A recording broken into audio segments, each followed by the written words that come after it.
আজকে আমি পাক করব আলু দিয়া, মাছ দিয়া, সিম দিয়া, সাথে টমেটো আর তেলাপিয়া মাছ, ব্রিগেড মাছ মিলে একসাথে পাক করব। হ্যালো গাইস, আসসালামু আলাইকুম।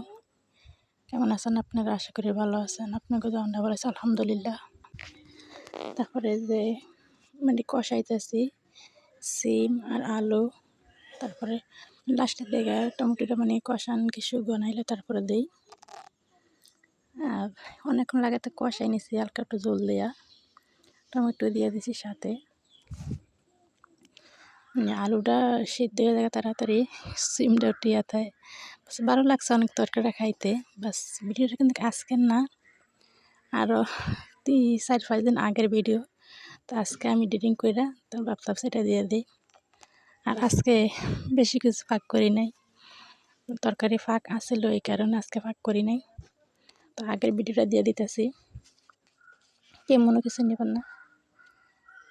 আর যদি আমার ভিডিও ভালো লাগে লাইক শেয়ার ফলো দিবেন, আর ইউটিউবে দেখলে চ্যানেলটা সাবস্ক্রাইব করবেন, পাশে থাকবেন। আর যদি ফলো দিয়ে থাকেন তাহলে লাইক দিবেন। তারপরে যে মাছ দিয়ে দিছে পরে তরকারি কষানোর পরে অনেকক্ষণ জাল দিছিলাম, জাল দেওয়ার পরে তারপরে মাছটা দিয়ে দিছি। আর মাছটা ভালো করে ভাজা নিছে আগে, আর বাজার সময় একটু মাছ ভেঙে গেছিলো আর কি। আর এই যে আমার তরকারি পরে শেষ হয়েছে, আমি এখন ধনিয়া পাতা দিয়ে দেবো। এই যে ধনিয়া পাতা, তরকারি খাইতে অনেক ভালো লাগছে। আমার সিম তরকারি অনেক পছন্দ, আর সাথে আলু টমেটো দিলে তো আরও অনেক ভালো লাগে শীতকালের দিনে তরকারি।